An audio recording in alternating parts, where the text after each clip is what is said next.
Today's message is channeled by Winnie the Pooh.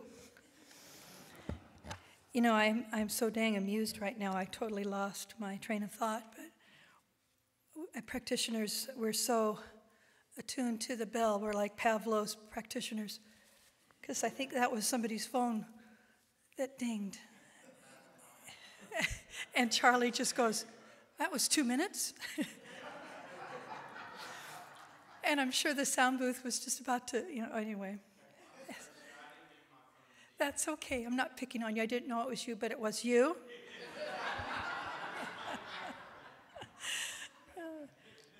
It's just so, and I was also, yesterday was so amusing. John was out in the back helping with the fence while Bob Alton was doing some automatic nail hammering with a loud sound. And it was like that show where the neighbor's head just shows over the top. And you remember that show? And John's trying to say something, and I look at Bob, and I say, "I don't know what he's saying." And he goes, "I don't either, but I think he's hungry." And so I had half a muffin, and I put it over the fence, and he goes, "Thank you." It was like feeding a dog. It was like, oh.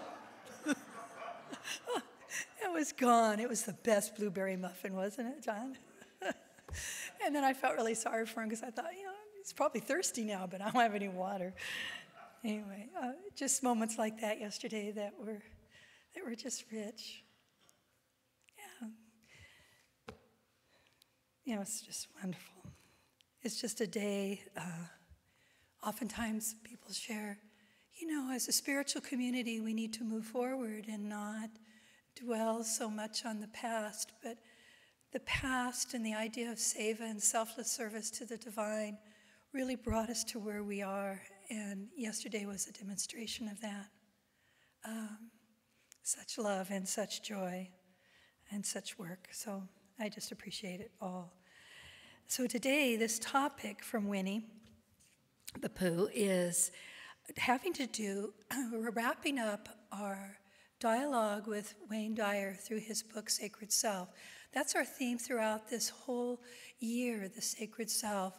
We're going to continue to find our spiritual tools and to anchor in ways where we can really fine-tune our journey to feel that, this is, at this time of life, I appreciate Damien's reading because we're reminded that there's no mistake that we're here. There's no mistake that some of the things that are bothering you today, that's why they're bothering you, to wake you up.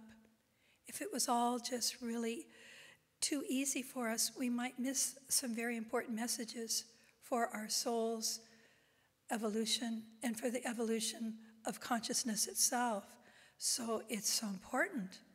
It's so important to feel what you feel and to be able to articulate what you feel.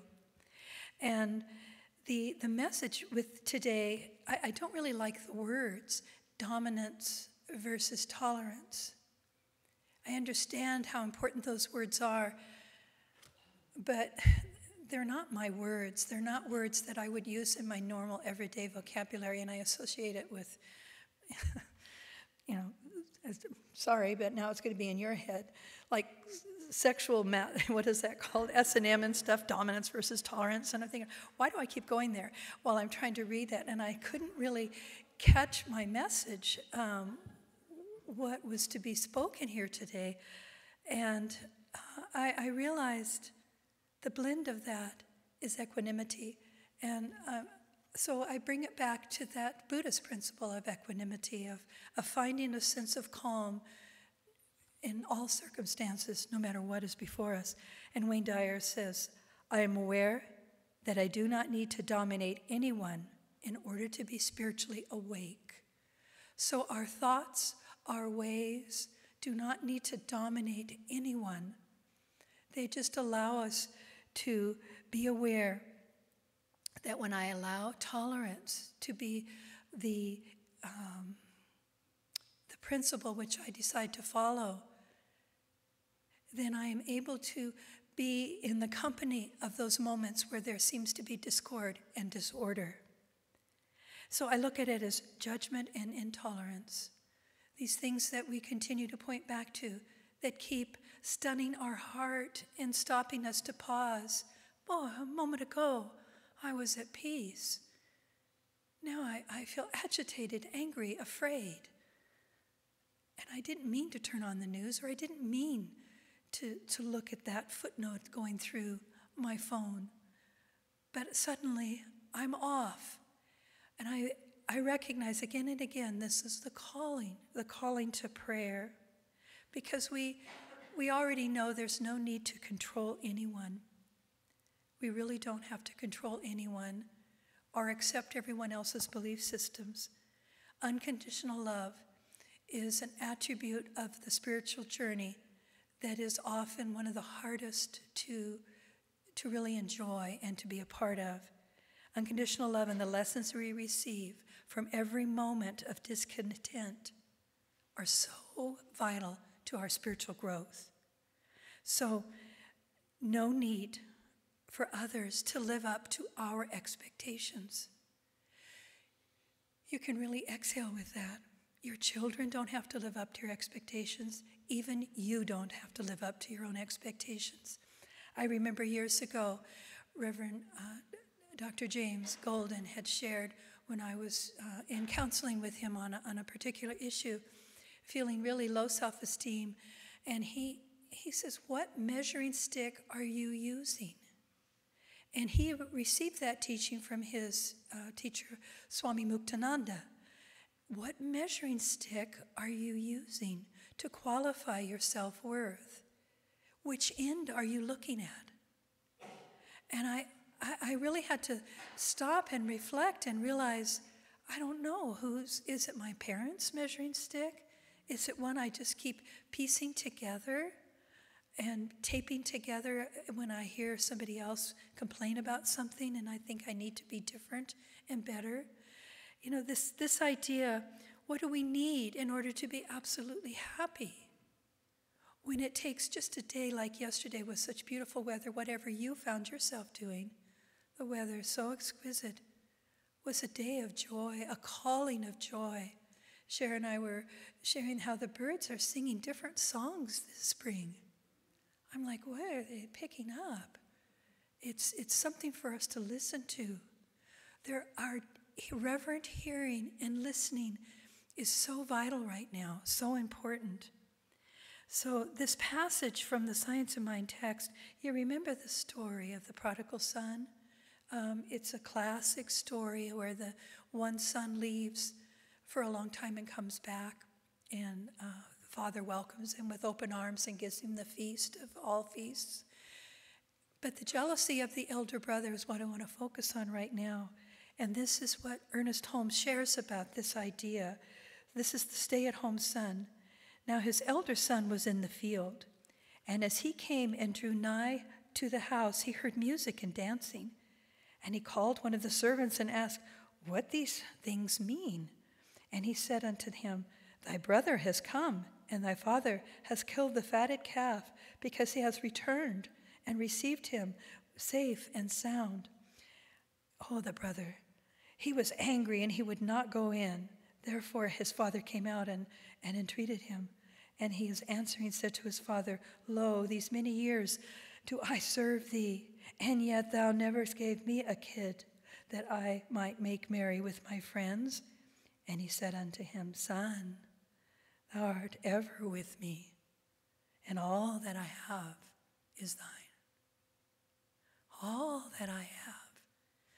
So he goes on, he explains this passage, how the human stay-at-home son was, and what a theological attitude he took in regard to his younger brother. He had not entered into himself and was not willing that anyone else would enter. His real attitude was that God should condemn everything that he himself did not like or believe. That is so important. I think we do that to this day. We've had the story for a long time. The real attitude that God should condemn everything that's not like ourselves, something that we don't like or we don't believe. He was puffed up with self-righteousness and personal conceit, filled with petty vanity and fuming with anger over his brother's welcome home. Now I'm not trying to shame our spaces in ourself, because we do that enough with our self-talk. But to see, am I in this story? Is this something I've been doing time and again? I expect that when we meet him in ourselves nearly every day, in our personal experiences with other people, in our intolerant attitude and our uncharitableness towards others who do not think as we think. But God knows as little about self-righteousness as he knows about evil, for both are false to the divine. He would say to the elder son, "Thou art ever with me, and all that I have is thine." This implies that the elder son has missed the mark as well as the younger, for he had been living in the midst of plenty and had not recognized it. He needed not to have asked, and he would have received all that the Father has. Both sons were foolish, but it is a question which was the more completely deluded. It is a question which was the more completely deluded. What are we not seeing here in these times? In these beautiful times where Mother Earth is changing, where the world around us we are witnessing so much change, so much planetary change. And if we look at it continually with eyes of fear that other people should do something about it, then we're missing something, because all that the Father has is ours. Everything out there is for us to partake in and to be a part of.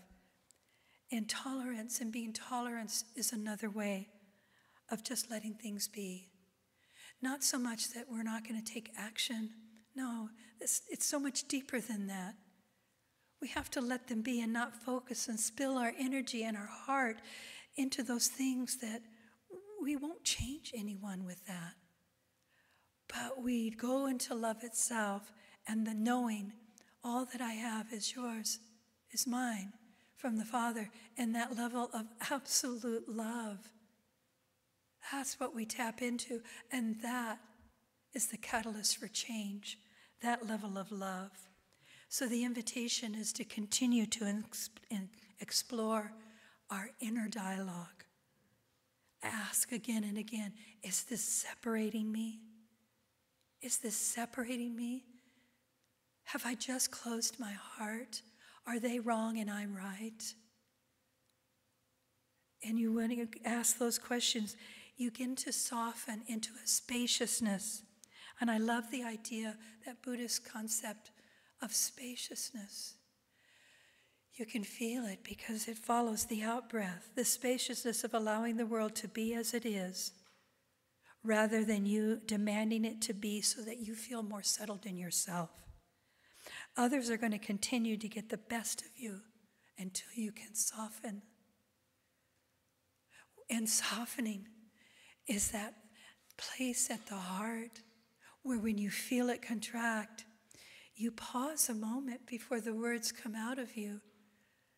Is this separating me from love? And then you call yourself in deeper. That's the prayer in itself, an instant prayer of truth. You can drop to the level that others continually get the best of you. You can go there. It's not satisfying.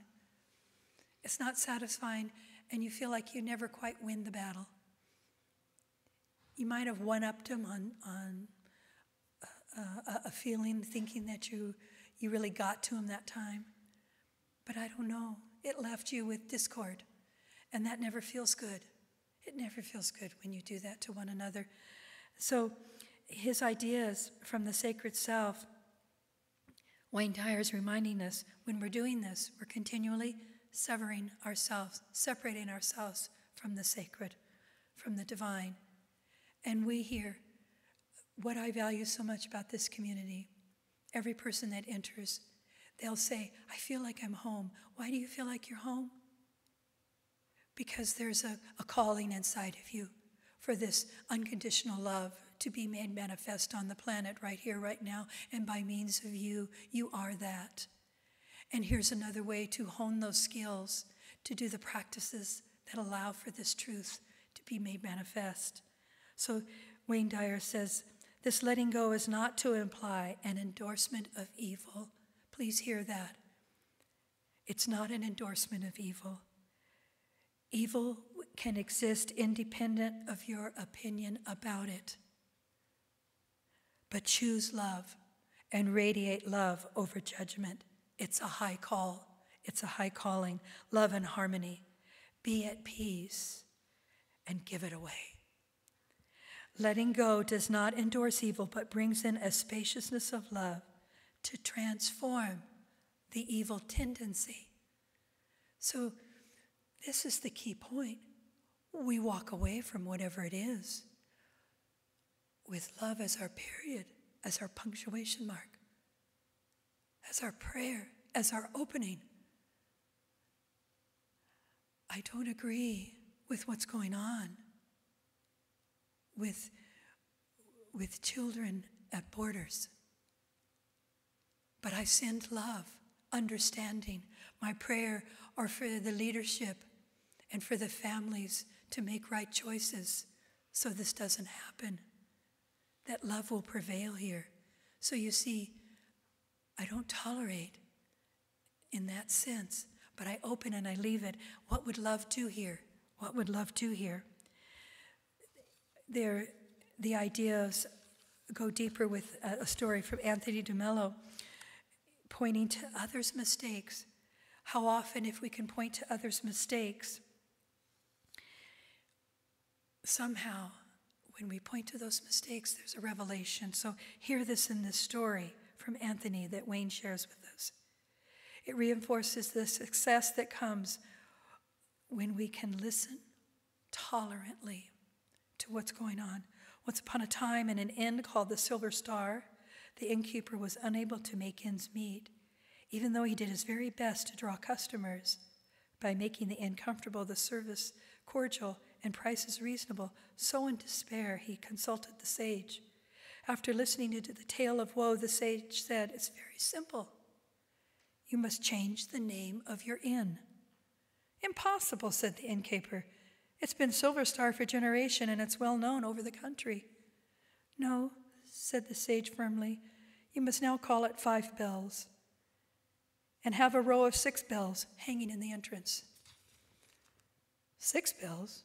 Well, that's absurd. What good would that do? Give it a try and see. And the sage said with a smile, and the innkeeper gave it a try. And this is what he saw. Every traveler who passed by the inn walked in to point out the mistake, each one believing that no one else had ever noticed it. Once inside, they were impressed by the cordiality of the service and stayed on to refresh themselves, thereby providing the innkeeper with the fortune that he had been seeking in vain for so long. There are a few things the ego delights in more than correcting other people's mistakes.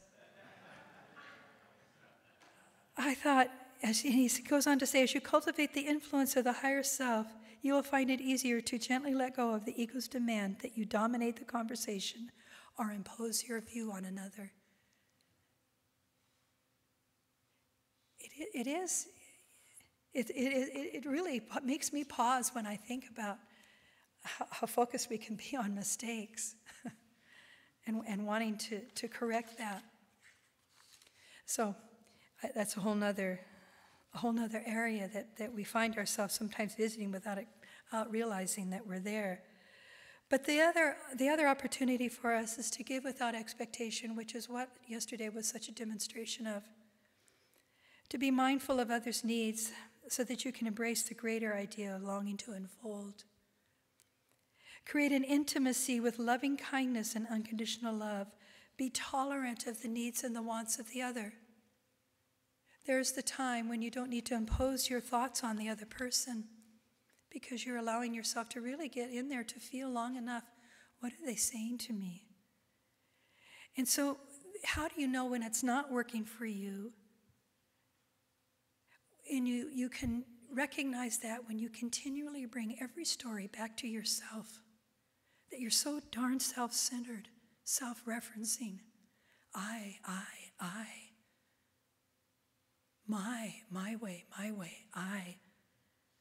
Constantly this self-referencing that we can find ourselves looped into. It's innocent at times, but then you can really hear it sometimes echo in your conversations. Another way is being rushed in ahead and trying to just get in the last word. We're not even listening. This is Charlie's in one of our arguments because I'll know what he's going to say. I'm going to finish his sentence. And I always get this certain look, and then I diminish to, it's not like a mean look, but he goes, oh, maybe that's what I was going to say. And so we go back and forth bantering in that way. And I just get so eager to finish his statements, wanting to get in the last word. And sometimes I realize, oh, I was off track there. So giving orders and demanding perfection from those in your circles, when we get so disappointed and snotty about people when they're not doing what we want them to do, we need to be more tolerant and to let some of those smaller things just go. Getting preoccupied with your own concerns and goals and leaving no room to listen at all to another. Think about those moments. These are the ways where we're closing down. Publicly correcting another, again, needing to be right. That's one of my real button pushers. To be corrected in a public way is so diminishing to another person's self-esteem. Boasting and bragging, you won't give without a big thank you in return. Really, when you recognize what it means to give unconditionally, to love unconditionally, to give unconditionally, try giving anonymously and just feel how good that feels. It puts you into a greater spaciousness of the divine, of love itself. You use high standards. This is one of the final ones. You use a high standard to judge. And again, that goes back to whose measuring stick. Please don't judge. The ego is what has a hold on you when you're in those states. You continue to get better and thrive if you let go of these tendencies of inadequacy. Look for your good outwardly at times, but do it with such a silent journey of just looking for the good within and without, all around you. And feel like I'm not really trying to dominate the world around me. I want to be a part of the change. I want to be a catalyst of the change. I want to go to bed with joy in my heart, prayers in my heart for the future generations to thrive on our planet. Yesterday, some of the younger adults were here. It was so heart-opening. And I see you here today. Thank you. Because so many Save-A-Days, it was still all the old people. And we're all looking at little step ladders going, can you get up on that? No, I can't. It's a ladder. Yesterday, younger people and babies walking around with them. And it's like, yeah, we're going to make it. That makes me want to cry, but I can't because Winnie at the Pooh will really come all the way out. But we're going to make it. We're going to make it because you showed up. I don't know if you know how much that means to our hearts that have been doing it for so long. And Seva got kind of like, oh yeah, they're talking about that, but I'm busy. We're all busy. But you came.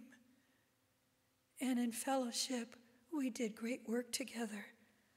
So we recognize, and even as I share this message, you don't want to be told what to do. I could be irritating you right now. No one wants to be dominated, but we do want to be free. So what do you do? What do you do as we close this time together on this part of the message? I'll speak more of equanimity at the next service, but for you right now, what is yours to do? And I love the quotes of Gandhi and his grandson, Arun Gandhi. And so think of this, anger and intolerance are the twin enemies of correct understanding. Anger and intolerance, twin enemies of correct understanding. Intolerance betrays want of faith in one's cause. Intolerance is itself a form of violence, an obstacle to the growth of true democratic spirit. And finally, Gandhi says, once one assumes an attitude of intolerance, there is no knowing where it will take one. Intolerance, someone has said, is violence to the intellect, and hatred is violence to the heart. Oh, why would we do that? Gandhi, in his wisdom, in his social activism, in his way as a peace warrior, he showed us the way. And many of the great stewards that followed him, Martin Luther King, and many of our other presidents have followed that. Jimmy Carter has taken those words to heart. So here's Arun Gandhi, nonviolence. Nonviolence, therefore, can be described as an honest, diligent pursuit of truth. It could also mean the search for the meaning of life, the purpose of life, questions that have tormented mankind for centuries. The fact that we have not been able to find satisfactory answers to these questions does not mean there is no answer. It only means we have not searched with any degree of honesty. The search has to be both external and internal. We seek to ignore the crucial search because the sacrifices demands are revolutionary. It means moving away from greed, selfishness, possessiveness, dominance, moving away from those attributes to love, to compassion, to understanding, and ultimately to respect. Arun Gandhi. He continues to share the wisdom of his grandfather. Those are important. I'm on the journey with each one of you. I'm not there yet. But I'm constantly looking for the tools that will help polish my heart. So I dedicate myself today to curbing that need to be right, to listen more actively and discover what is the feeling going on here, what's going on. If I'm finding discord, if I'm finding a tightness contracting my heart space, what's going on here? May I stop in this moment and take a breath and let silence reveal the words that are to follow.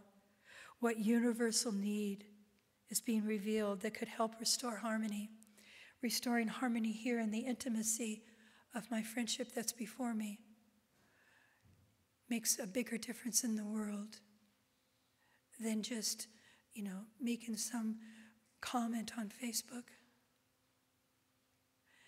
To really realize, this is worth saying. Be love. Demonstrate love.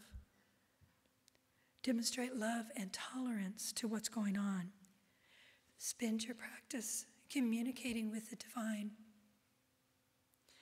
When you feel you have lost your way, just pause. You haven't lost your way. Drive by here and somebody will be here. Somebody will hold you in prayer. You're never lost.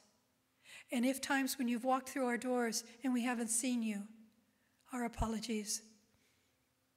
Because we intend to see each and every one of you, to really see you.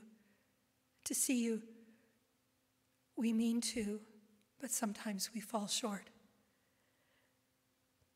Listen, pause before you speak. Thich Nhat Hanh's greatest advice was that. And if you feel, it's not working for me, I really feel, you really got to say this. His recommendation, wait till Tuesday. And that makes a lot of sense. I kind of thought about Wimpy with that. I'm glad you pay you Tuesday for a hamburger today. But it's reversing that philosophy. You won't get the satisfaction of maybe blurting out what you really want to say. But you say it long enough to yourself. You have that self-dialogue until it's polished, and then go deliver it if it's still the truth. So Let's join together in a prayer to support that. Dominance versus tolerance. What's in between? Equanimity, calm and peace. Relax your shoulders. Relax your way. You feel it already happening. Relaxing your way, your righteousness. Oh, we just put it down. And we see with love. We remember right now what love is. All that the Father has is ours. The plentifulness of love, of all good, already here for each and every one of us. And as we settle into that, knowing that the divine has all that there ever is to be ever needed or wanted, it's already here. So right there's a spaciousness as this need to have disappears. And we're just open. You feel it in this heart space as you connect with the divine sacred heart. God is, I am that heart. I am that love. And I choose on this day to walk in peace, to really understand that simple phrase, to just walk and be in peace. I am that. There's more than enough. There is no lack. I walk my way, a path that is filled with light and truth in every step, a path of compassion, empathy, and forgiveness. That is my walk. Follow me if you choose. But wherever we end up in conversation, I meet you there. And then we continue on again. Because now we share even more love. Your love and my love and the one love. I give thanks for the inspiration that quickens us today, that awakens us today to this greater idea. We stand in truth together, and together we say, and so it is.